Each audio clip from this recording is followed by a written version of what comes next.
China's car market right now. It's not just competitive, it feels more like a gladiatorial arena. Really brutal price wars, companies just fighting tooth and nail to survive. Right. Well, it's a scene so tough, it's pushing manufacturers to look beyond their own borders. Absolutely. Yeah, and you see a lot of Chinese car companies aiming for overseas markets and, naturally heading towards places like Southeast Asia first.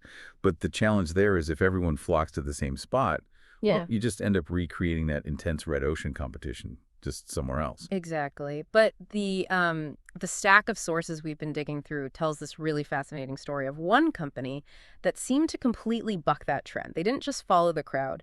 They ventured into a vastly different landscape, the Middle East and North Africa, MENA, Mhm. and they appear to have found something genuinely unique there, maybe even a blue ocean of their own. We're talking about ROX EV, known domestically as Jishi Automobile. Yeah, and what really jumps out from the material is that this wasn't just about like shipping cars overseas.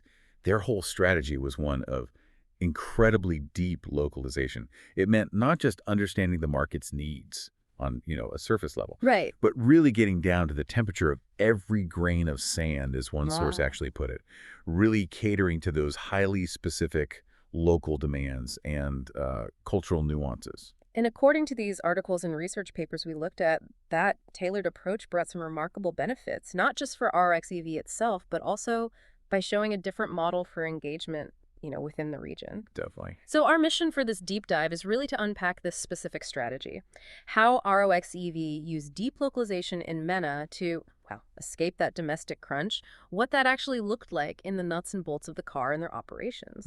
The impact it had, both commercially and culturally, and crucially, what powerful lessons this holds for other Chinese companies looking to truly go global and maybe thrive outside of just, sheer volume plays. All right. We've got a lot of ground to cover from these sources. Let's dive in. Okay, let's start with that context then. Yeah. You mentioned the intensity back home. What did the sources tell us about how bad things really were in the Chinese market? Well, the picture they paint is pretty stark, honestly. It's an environment where profit margins are just razor thin, sometimes non-existent. Survival really hinges on finding completely new avenues for growth and profitability. This kind of pressure cooker forces companies to internationalize, Sure. but simply trying to replicate their low-cost, volume-focused domestic strategies often just leads to the same problems abroad. And that's where ROXEV made their big choice, according to what we read. They consciously opted out of what they apparently called the Southeast Asia Red Ocean internally, Right. and instead set their sights on the high-end segment of the MENA market. That's quite a leap. It really is. Yeah. And their chosen vehicle for this whole venture is the GC01. The sources describe it as an all-terrain luxury SUV. Now, what's really key to understanding their strategy, based on the material, is its powertrain. It's a range extender EV. Okay, right. A range extender EV. Now, for listeners who might not deal with EV specs every single day, what does that actually mean in practice? Like, how does it work? Good point. Essentially, it's an electric vehicle, yeah. Mm-hmm. But it also has a small gasoline engine on board. Now, this engine doesn't power the wheels directly, not like a hybrid. Instead, it acts as a generator, purely to charge the battery when needed. Ah, okay. So the GC01, it has a pretty decent 39.05 kilowatt-hour battery, and the combination of that battery and the range extender gives it this CLTC range of 165 kilometers. And CLTC being? Oh, right. That's Ah. the China Light Duty Vehicle Test Cycle. It's the standard measurement they use in China for range. It's just a specific way of calculating it. But the important bit here is that claimed 1,000-plus kilometer range. And the sources also mention it supports 800V fast charging for when you can find a charger. Okay, so you've got the potential for that EV performance, but also really long-range flexibility, plus fast charging when available. That powertrain choice feels really strategic when you think about why they picked MENA. Exactly. Yeah, the sources quote ROX's CEO saying global reach is kind of in the company's DNA. Yeah. But their rationale for MENA specifically, which was fascinating to read about, was this combination. Strong existing demand for rugged, all-terrain SUVs in the region, Okay. coupled with significantly weaker charging infrastructure outside of the big cities, compared to China or Europe. So the range extender wasn't just a feature, it was basically a direct answer to a fundamental problem in that specific market. Precisely. The sources really explain how the range extender tech perfectly solves that need for long-distance travel reliability, Yeah. especially in areas with limited charging access. You get the benefits of electric drive for, say, daily commuting, Right. but you also get the peace of mind that you're not going to be stranded somewhere out in the desert. And there was another layer to this strategy too, wasn't there?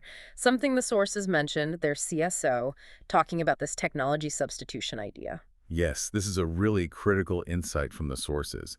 The idea is basically to use the high performance, the quiet operation, the range capabilities of their NEV, their new energy vehicle, to directly challenge the long-standing reputation and perceived reliability of traditional Japanese gasoline SUVs. Which have dominated there for ages. For decades, exactly. It's about positioning their vehicle as a modern, capable, and reliable alternative, using the technology itself to kind of redefine what reliability means in that context. That makes a lot of sense. You're not just selling a car, you're trying to shift a really deeply ingrained perception. So, okay, how did they actually make their first tracks in the desert, as the sources put it? What were those initial steps like? Well, the sources lay out a pretty clear progression. First, they put the G-Shiz 01 on display at the Abu Dhabi Auto Show. That was April 2024.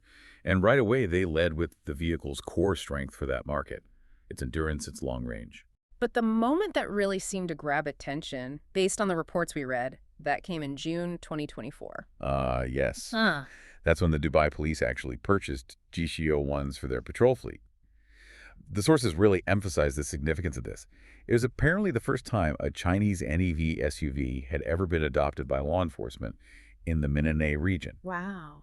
And in a market where trust in established brands is absolutely paramount, getting that stamp of approval from a prestigious police force like Dubai's, Yeah. that's huge. That must have planted a really powerful seed about reliability and safety, right? Absolutely. The sources actually framed this police order as earning invaluable credibility currency. It wasn't just a sale. It was this very public endorsement that started chipping away at those long-held perceptions about, Japanese dominance and reliability.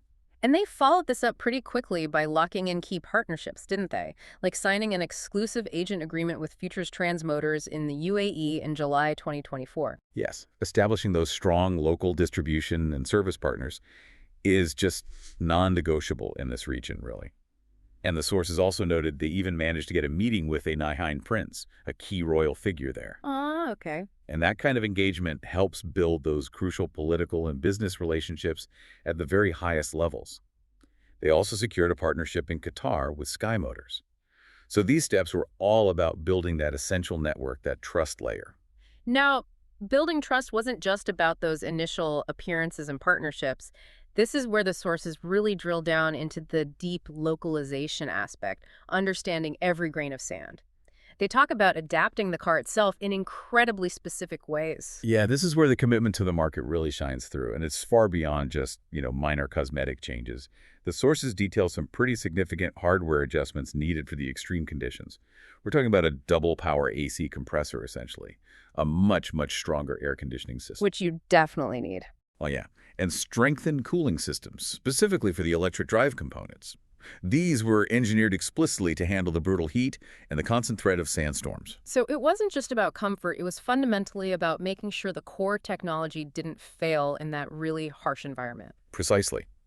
Reliability in those extreme conditions was prioritized above almost everything else, and the software adaptations were equally thoughtful.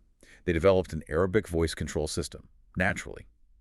But listen to this detail. The integrated local navigation was apparently smart enough to account for traffic patterns, specifically around prayer times and sites during Ramadan. That's incredibly specific. That really shows they weren't just translating the interface, they were integrating it into the actual fabric of daily life there. Exactly. And culturally, the sources highlight another seemingly small but quite significant detail, making physical sunshades standard equipment. Now, yes, they protect from UV, but the sources mention this was also done sensitively to ensure female passengers' veils are protected from view, respecting local customs. Wow. These details, from the heavy-duty AC to the Ramadan navigation, the sunshades, it really underlines that level of high-temperature special forces, R&D, the sources describe as being necessary. It's about showing respect for the unique challenges and the culture of the desert environment. It really shifts the focus, doesn't it? From simply adding more and more features to ensuring fundamental functionality and comfort work perfectly in those specific demanding conditions. Speaking of deeply understanding the culture, you really can't talk about ROX EV in MENA without mentioning maybe their most unique product adaptation, the Falcon edition, or Ying, the Nun. This sounds almost legendary from the descriptions. It really does. The sources explain this version wasn't just some random marketing gimmick. It was developed based on really in-depth research into local falconry clubs. And falconry, as you know, is a deeply ingrained symbol of nobility and tradition in the region. Right. And the modifications were incredibly specific to that lifestyle. They actually removed the second row seats entirely. Yes. Why? To create 1.8 meters of internal height. And the sources tell us this specific height was chosen so someone wearing traditional long robes could actually stand comfortably inside the vehicle. Yeah, it's that level of just incredible detail. And the rooftop Falcon cage, it wasn't just a box. It had GPS tracking and even temperature control to protect these incredibly valuable birds from the harsh desert heat. That is absolutely fascinating. And the sources mention this Falcon edition got quite the boost when a Nahian prince acquired one. Yeah. At a pretty high price, right? At a very high price, yeah. It generated massive buzz. Online, it quickly earned the nickname Defender Killer, partly because of its specific features and the implied capability for that demanding lifestyle. And the acquisition by royalty, that was an incredibly powerful endorsement. Must have been. Yeah, the source's insight here is that the Falcon edition functions almost like a mobile cultural totem. Success in that high-end market is really tied to embedding your product into the noble lifestyle. And those royal endorsements create a willingness among others to pay a significant brand premium. The sources mentioned they were achieving about a 15% premium over the China price in the market. And they extended this cultural integration beyond just the car itself, didn't they? Things like hosting iftar dinners during Ramadan, or even using the car's tailgate as a makeshift Arabic coffee station at events. Mm-hmm. These seemingly small gestures are actually crucial. They demonstrate cultural empathy. They help the brand connect with customers on a personal human level, probably far more effectively than generic advertising ever could. So they adapted the product itself profoundly. How did they actually get it to market? The sources talk about a pretty unique channel strategy, avoiding the standard 4S store model. Yes, they deliberately moved away from that traditional dealership model. You know, the one combining sales, service, spare parts, and surveys. That's the 4S. Their approach, which you could see in showrooms like the one near the historic Dubai Spice Market, was to create spaces that felt more like a desert life base camp. A base camp. How did they actually achieve that? Well, the sources describe features like a big rotating sand yellow car display and conversation areas designed to simulate comfortable desert camping environments. It wasn't just about displaying cars, it was about creating an atmosphere, an experience tied to the lifestyle they were selling. And they actually connected the delivery centers with user clubs that organized activities like Sahara crossing events. That's really building a community around the vehicle itself. Exactly. The sources argue that this channel isn't just a point of sale. It's designed to be a cultural station, fostering a whole lifestyle around the brand. And tied intrinsically to this is service reliability. They apparently committed to a 5-day global parts emergency network. Which led to that incredible story you sometimes see mentioned in the sources, the one about the helicopter parts delivery. Oh, that story's wild, isn't it? Delivering a necessary part by helicopter right into Mosul in Iraq because the roads simply weren't safe or accessible. Now, that didn't just solve one customer's problem. It went viral. I bet. And the source's insight here is pretty profound. Responding to service needs in such extreme, visible scenarios completely redefines what reliable means for luxury cars in this market. They contrast this sharply with many domestic companies back in China still struggling with basic after-sales service. Right. Noting that overseas, especially in challenging environments, this kind of visible service resilience is far more vital for building trust and ensuring long-term survival than, say, optimizing short-term gross profit. Yeah, that story alone must have done wonders for their image in the region. Now, beyond service, they also focused heavily on partnerships and building an ecosystem around the brand, didn't they? Yes, absolutely. They strategically partnered with really established players. The sources talk about teaming up with what they call oligopoly, luxury car dealers. Oligopoly, meaning just a few dominant players control most of the market. Exactly. Like partnering with the ROX AutoZac Group, which reportedly holds something like 70% of the luxury channel there, or partnering with key local investors in places like Kuwait. The sources actually term this strategy as buying social capital. Interesting term. Yeah. You basically leverage your partner's existing political influence, their business networks, their market control to gain access, like getting listed for government procurement, which is absolutely essential in this region. And what about this lure box the sources mention? This expensive fishing gear box? That seems completely out of left field for a car company. It does, doesn't it? At first glance. The sources mentioned it was this high-end aluminum magnesium alloy box priced around 11,999 RMB. Quite pricey. It was designed with clever features like magnetic slots for gear, connection points to the vehicle's anchors. But the real strategy, according to the sources, wasn't just the box itself, it was the ecosystem built around it. They used it to launch things like joint outdoor academies, they sponsored a Red Sea fishing competition, and this generated really authentic viral content, particularly on TikTok, apparently. So it wasn't really about selling fishing boxes at all. It was more about using a very niche, high-quality product to activate a broader outdoor lifestyle community that perfectly aligns with their target audience. Precisely. The sources argue that this kind of vertical product approach was actually more effective at breaking down cultural barriers and building genuine brand resonance among that target demographic than traditional mass advertising ever could be. It created an authentic community around the brand's values and the lifestyle it represented. And all this deep localization, this cultural empathy, these strategic partnerships, it really seems to be translating into actual market performance and allowing them to break those price ceilings. The sources talk about their performance at the Saudi LEAP Tech Exhibition back in February 2025. Yeah, that event was a major success metric highlighted in the reports. Record sales there, apparently 203 units sold on the very first day. And critically, they were selling at that 15% premium over the China price we mentioned earlier. That's proof of real pricing power in the market. And the sources seem to attribute this partly to a kind of performance plus entertainment value proposition they push. Yes, exactly. Highlighting features like the mobile esports cockpit. Apparently, you can play games like Genshin Impact while you're fast charging. Huh, okay. And also publishing real-world data from desert off-road tests showing their energy consumption was significantly better than competitors like, say, the Land Rover PHEV in those specific conditions. The irony of successfully selling NEVs, new energy vehicles, at a premium in Saudi Arabia where gasoline is famously cheaper than water, it's pretty remarkable. It really highlights the source's point, doesn't it? That the appeal here isn't just about saving on fuel costs. It's about that compelling combination of performance, the unique feature set, and that deep lifestyle integration. It really proves the appeal of NEVs as becoming, well, almost universal, even in most unexpected places. And they apparently got a huge boost from organic promotion, too.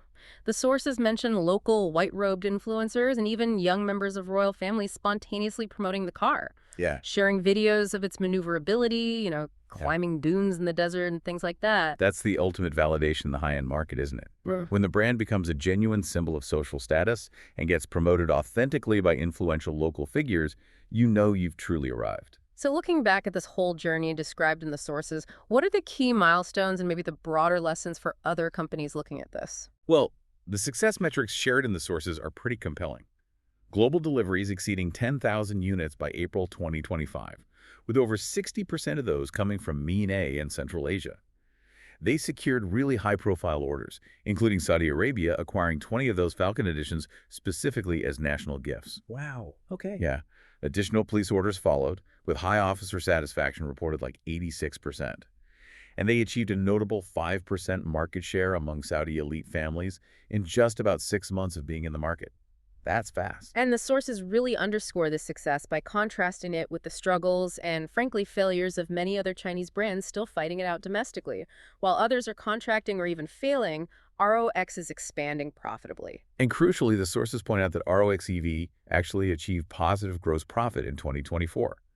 This was significantly driven by the fact that their average selling price in MENA is about 40% higher than it is back in China. That's a huge difference. It is.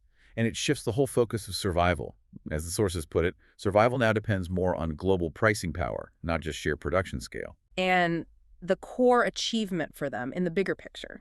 It's really about redefining made in China, isn't it? Yeah. Moving from that traditional perception of cost effectiveness, the Chinese term is xingjia, basically, getting a decent product for a low price, Right. to achieving value for price, or BDMG.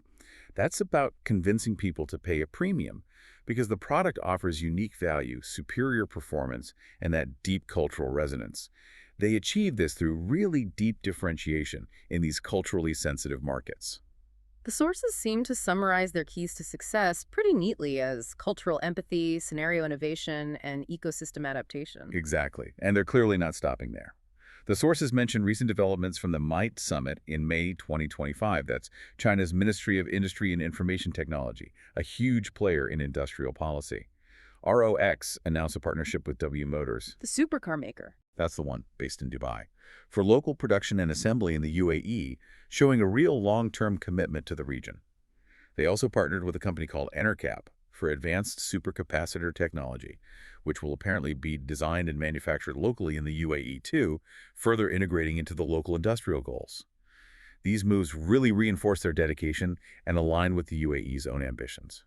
So, the overarching lesson from reading through all this material, it seems quite powerful, doesn't it? It really is. The sources strongly argue that true globalization isn't just about, exporting products or moving production capacity around speculatively. It's what they call a hard practice of genuine, deep localization. It's about taking the time, putting in the real effort, making the necessary investments to truly inject the temperature of every grain of sand. Those specific needs, the local challenges, the cultural nuances into the product, the service, the channels, the entire business strategy. Yeah. That's how you build a successful premium brand, even in the most challenging and perhaps unexpected markets. It's quite the journey described in these sources, from the absolute dogfight of the Chinese market to finding this unique, almost like an oasis, in the desert by committing to an almost granular level of understanding and adaptation. Yeah, it fundamentally challenges that old idea that success abroad is just about finding the easiest market or simply competing on price. The MENA market, as these sources vividly show, doesn't just value heritage or some myth of traditional durability. It really values respect, deep understanding, and ultimately a product that truly fits its unique environment and lifestyle.